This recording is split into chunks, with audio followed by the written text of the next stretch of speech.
გამარჯობა, მე ლევანი ვარ, ეს ჩვენი გადაცემა ღია კარია. დღეს თქვენ ამ ვიდეოში ნახავთ ძალიან ლამაზი ვიზუალის მქონე კოტეჯს, რომელიც არის კიკეთში, ზღვის დონიდან 1200 მეტრზე. 600 კვადრატზეა გაშენებული სახლი, ამ სახლის შიდა კვადრატულობა არის 130, სამი საძინებელი, მისაღები ოთახი, ლამაზი და მშვიდი გარემო. საბაზრო ღირებულება ამ სახლის არის საშუალოდ $200,000, თუმცა არ იყიდება, უბრალოდ ქირავდება ეს სახლი ყოველდღიურად. ამ სახლის დაქირავება შეგიძლიათ $250 ფარგლებში, ნუ გააჩნია რაოდენობას დღეებისას. აქვე უნდა მოვიკითხოთ ჩვენი მეგობარი კომპანია ულტრა, რომელიც არის კომპიუტერული მაღაზიათა ქსელი ტექნიკის და ჩვენი სპონსორი, ესეთი გაჯეტებით გვამარაგებს, რომელიც უზრუნველყოფს უკვე რომ თქვენ ლამაზად ნახოთ ჩვენი გადაცემები და კიდე ერთი სტანდარტული თხოვნა, რომელსაც დიდი მნიშვნელობა აქვს ჩვენთვის, დალაიქება, გამოწერა, დაწოლა ზარის ღილაკზე. წავედით, ახლა ვნახოთ.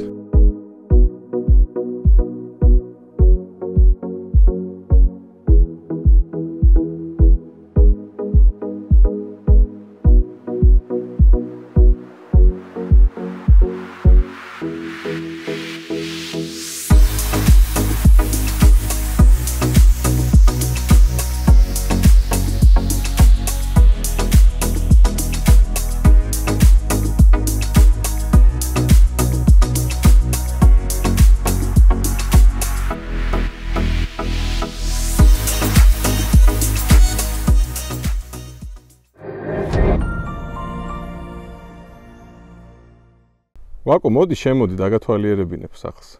გინდა? მინდა. ჩვენ მაყურებელს რო უთხრათ სად ვართ?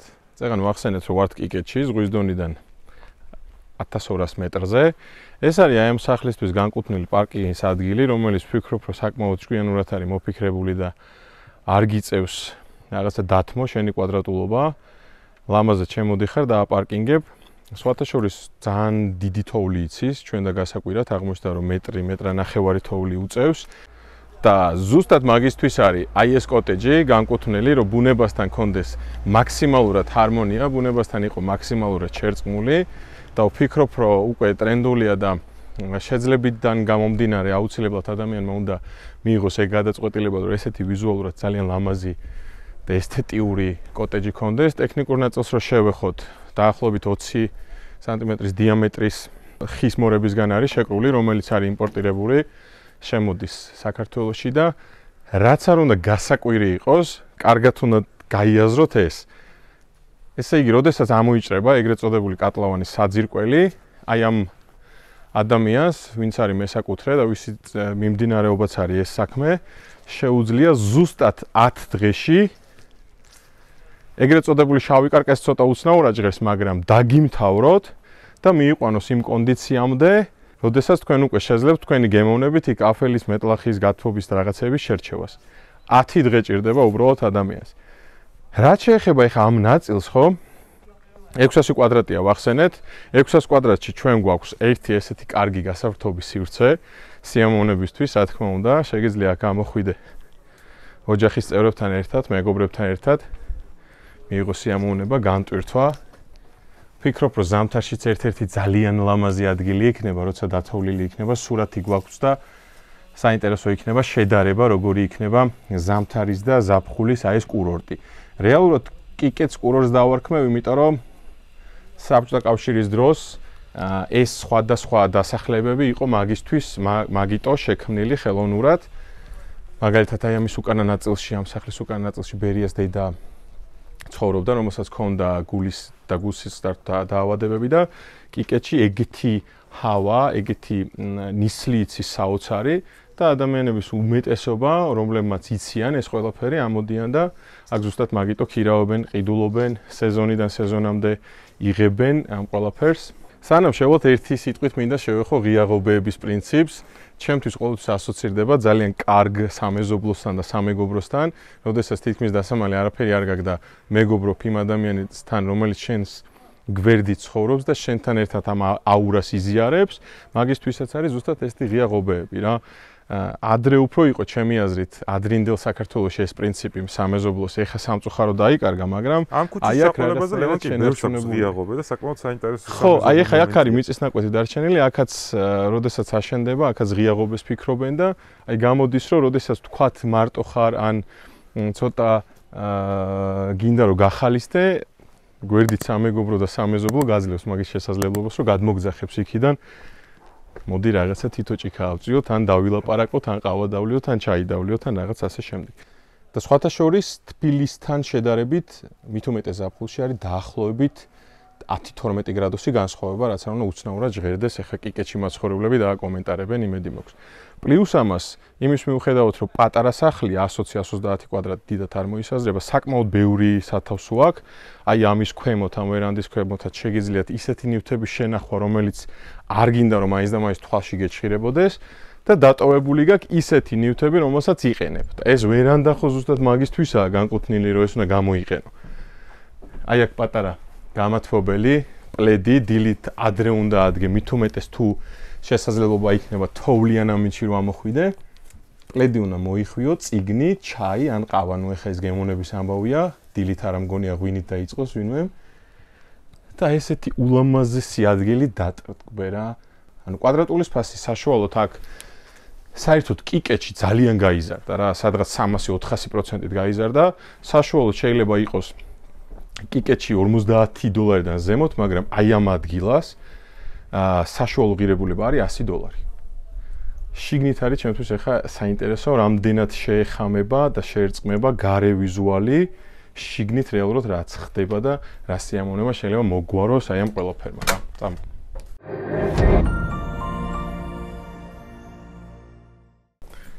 ეთილი იყოს ჩემი ფეხი ამ ულამაზეს გარემოში და ულამაზეს აურაში შემოვედი. სითბო მეცა როგორ იცი? 15 წუთია რაც დავანთეთ ბუხარი და მგონია რომ ძალიან ცხელა. მგონია რა პრინციპში ძალიან ცხელა. როგორც კი შემოდიხარ სამზარეულო სივრცეში, პრაქტიკულობის კუთხით ვფიქრობ რომ პრაქტიკულია, იმიტომ რომ საკმაოდ მოზრდილი ზომისა სამი პატარა საძინებლის გათვალისწინებით შეგიძლია ყველაფერი გამოიყენო. ახლოს გაქვს ხელის ყურის ძირში გაქვს. მოდი ესე ვთქვათ. მაცივარიც, გასქურაც, ხელსაბანიც, რაც შეეხება ეხლა ვიზუალს არ შევეხები, ლამაზია. აქ არ გჭირდება რაღაც პომპეზური სამზარეულო. ეს არის სხვანაირი განტვირთვისთვის შექმნილი სივრცე, აქ უნდა ამოხვიდე და სხვანაირად განიტვირთო. რაც შეეხება კონფიგურაციას, ჩვენ მისაღები ოთახი გვაქვს პირველ სართულზე, ვახსენეთ რომ 120 კვადრატია, 120 კვადრატში, ესე იგი ორადაა გაყოფილი, გამოდის რომ პირველ სართულზე არის მისაღების სივრცე, სამზარეულოს სივრცე, ერთი საძინებელი და შველი წერტილი. სუნთქავ ხეს. მე საკუთრემ გითხრა რომ აი სრული შეგრძნებისთვის საჭიროა აქ რომ დარჩები, დილით რომ გაიღვიძებ, ხო ისედაც საოცარი ჰავა და საოცარი ჰაერია, მაგრამ აი ეს ხეს რომ გრძნო ფილტრებში ჩათვალეო, რომ დილით რომ გაიღვიძებ, აი სურნელს გრძნო ფილტრებში ჩამავალს. აქვე კიდევ ერთხელ მინდა აღვნიშნო, რომ რამოდენიმე ადგილას შევხვდა თვითონ ხელნაკეთი, რა დავარქვათ ამას, ჭაღი? ჭაღი დავარქვათ, მაგრამ ჭაღი აკნინებს. აი ამ რაღაცას ჭაღი აკნინებს თვითონ. და ბუხარი. ბუხრის გარეშე ეს სახლი იქნებოდა ალბათ აი არ ვიცი 10 ქულიდან ალბათ ნებისმიერი კოტეჯი. 5 ნებისმიერი კოტეჯი იქნებოდა და სხვათა შორის ძალიან დიდი შრომა ჩავდა იმისთვისო, რომ ტექნიკურად ისე გაეკეთებინა, რომ მაქსიმალურად ყოფილიყო დაზღვეული რისკები.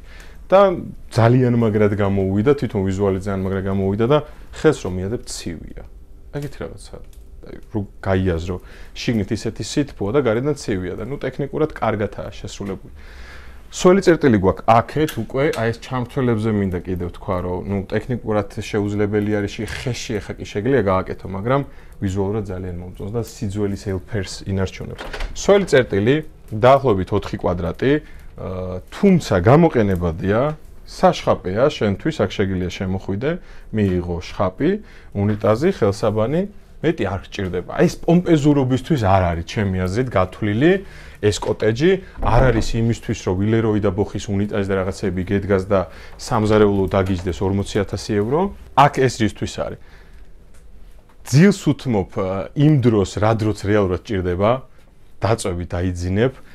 შეგიძლია თოვლის დროს გადაწიო ფარდა და მიიღო უდიდესი სიამოვნება, მაგრამ ფარდა ზემოთ გადავწევ და გაჩვენებთ ჩემი საძინებელი, რომელი იქნებოდა მაგალითად აქ რომ მოსულიყავი და დავრჩენილიყავი. რა შეიძლება კიდე ექსპლუატაციის ნაწილზე მინდა ვთქვა, კონკრეტული პასუხი გაგვცა, მესაკუთრემ, აი რამდენ წელს ალბათ რამდენ წელი შეგვიძლია მისცე გარანტია ადამიანს, როდესაც თქვა დაგიკვეთავს თქო და მე კონკრეტულად ნანახი მაქვს 25 დიამეტრის მქონე ესეთი მორები, ნუ ეს არის 20-ის, უბრალოდ არ ჭირდება საქართველოში მეტი, 200 წლის ოღონდ თავისთავად 5 წელიწადში ერთხელ განახლება ჭირდება ამ ყოველთვის. ლაკის წასმა, რომელიც კარგი ხარისხის უნდა იყოს რა. და ეხლა ავიდეთ ზემოთ ვნახოთ ორი საძინებელი და სველი წერტილი გვაქვს დარჩენილი რა. აი ამ სახლის 100%-ით მუღამი რო გადმოსცე, აი აქ უნდა მოხვიდე მინიმუმ 1 დღით მაინც. ყოველი წუთის გასვლის შემდეგ ჩემი განწყობა მაღლდება. ანუ როგორც კი დავინახე კოტეჯი, ეგრევე მივხვდი რომ ძალიან მაგარია და აურად ძალიან მაგარი შემექმნა და გამიჩნდა სურვილი რომ მოვიდე და ცოტა ხანი მაინც ვიცხოვრო, მაგრამ რაც უფრო დრო გადის, მით უფრო აი მაღალი ხალხისთვის ეს შენ შემოდიხარ ჩვეულებრივ. რაც უფრო დრო გადის, მით უფრო დიდი სურვილი მიჩნდება, რომ ესეთი კოტეჯი მქონდეს ესეთ ადგილას, ესეთ მშვიდ გარემოში. ესეთი კოტეჯი განკუთვნილი ადამიანებისთვის, რომლებსაც სიამოვნებთ განტვირთვა, სიამოვნებთ განსხვავებული დროის ტარება ოჯახის წევრებთან ერთად, ოჯახთან ერთად. საძინებლებს ვფიქრობ, რომ დიდ დროს არ დაუთმობ, იმიტომ რომ ისედაც არ დაუთმობ ადამიანი აქ საძინებელში დროს შენ თავს. ერთი რაც ძალიან მომწონს, ეს არის მასადული ტიპის გადახურვა, რომელიც აი ამ ყველაფერს აი ფანტასტიკური იერს ძენს. ორი ლოგინია, თავისთავად შეიძლება ერთი სტანდარტული ლოგინიც დაეტიოს. სითბო, რა თქმა უნდა, უფრო მეტია ზემოთ, იმიტომ რომ სითბო ზემოთ ამოდის. ცენტრალური პლუს ცენტრალური, ახლა მეტი რაღა გინდა, აქ არ გჭირდება მეტი. აქ არის უკვე მეორე სართულის სველი წერტილი, გაგიკვირდებათ და ბიდეც არის და უნიტაზიც არის. ანუ ყველაფერი გაქვს. არ გჭირდება აქ ნახა ვანაზე ალბათ უკვე ენას მომკვეთე. ეხლა მინდა შემოვიდე ჩემს საძინებელში, რომელიც იქნებოდა კონკრეტულად ჩემი და ჩემი ოჯახის შეკრების ოჯახის რა ჩემი მეუღლის, ჩემი და ჩემი მეუღლის საძინებელი იქნებოდა მარტივად რო თქვა რა. აი აქ დილით რო გაიღვიცებ ძალიან დიდი პლუსი რა არის, ნახე, კარგად არის დაპროექტებული, იმიტომ რომ მთელი დღის განმავლობაში მზე გაქვს, ანუ ძირითადი მიმართულება არის მზის მხარეს, სამხრეთის მხარეს და თვალებს მოგჭრის. მე მაგალითად სიამოვნებს, როდესაც დილით სხივი მაღვიძებს, თუ 6 საათზე არ გაღვიძებს მაინც, მაგრამ პლუსი ნახე კიდე რა არის, ხო გაიღვიძებ. უკვე კაი ხასიათზე ხარ, იმიტომ რომ ნათელი ფერებია. და გამოდიხარ, გადახედავ აქ რა ხდება შენ სირგულივ რა და პლუს მაგას ჩემი აზრით ხა ბევრი ადამიანი დარწმუნებული ვარ ნამყოფია აქ იმიტომ რომ დაუქირავებია ბევრი ქორწილის გადახდილა ბევრი ჯურის წერა და დააკომენტარეთ რა შეგრძნება გქონდათ როდესაც მით უმეტეს სამეგობროსთან ერთად იღვიძებ აქ განაწილებული რო გაქვს და შეკრების ადგილი პირველი სართული როა ძალიან მაგარი იქნება რა შეჯამების ნაწილი არ გვინდა იმიტომ რომ მთელი ჩვენი ვიდეო შეჯამებაა ჩემი აზრით რამ განაპირობა ეხა იქ მე ვიცი და ვაკომიცის ეს ყველაფერი ისი არის ფიქრობთ რომ ვიღაც ნაცნობია ან ბიძაშვილი ან მამიდაშვილია უბრალოდ ძალიან მაგრად მოგვეწონა უბრალოდ ძალიან დიდი სიამოვნება მივიღეთ და მოგწერეთ ვისაც გაქვთ გადასახები საინტერესო სახლები თუ ფიქრობთ რომ ჩვენ გადაცემას სიამოვნებით ანუ თუ ფიქრობთ რომ საინტერესოა თქვენი სახლი როგორც ეს იმის მიუხედავად რომ პატარაა იმის მიუხედავად რომ არ არის მილიონიანი ან 3 მილიონიანი არის ფიქრობთ რომ არ მოვალთ მაგრამ უნდა მოგწეროთ რა. ლევან, ერთ საკონდო მომენტი ვახსენოთ, რომ ჩვენი გადაღება სრულიად უფასოა, არ ეგონოს ხალხს, რომ რეკლამას ვაკეთებ. ხო, სხვადასხვა ძალიან ბევრი ადამიანი გწერდა, რომ აი რამდენში გადააიღებ და ანუ არაფერს არ ვითხოვთ, არაფერს არ ვიღებთ. ენთუზიაზმია, უბრალოდ გვინდა რომ ადამიანებმა ნახოთ, შეიგრძნოთ, კარგი რაღაცები დაინახოთ. კიდევ ერთხელ მოვიკითხავ ჩვენს მეგობარ კომპანიას ულტრას, რომელიც არის კომპიუტერული ტექნიკის მაღაზია ქსელი და მათი დამსახურება რაღაცეები ხარისხი განვითარდა ჩვენი. კიდევ ერთხელ მადლობა მათ და ძალიან დიდი თხოვნა მაქვს, რომ ჩვენთვის ამას ძალიან დიდი მნიშვნელობა აქვს, როდესაც ბევრი ადამიანი არის გამომწერი და ვგრძნობთ რომ გვაფასებენ. ასე რომ დაალაიქეთ ჩვენი არხი, გამოიწერეთ, დააწექეთ ზარისღილაკს. ეხლა ჩვენ წავედით. ხო, ზვადზე ჩავიდეთ.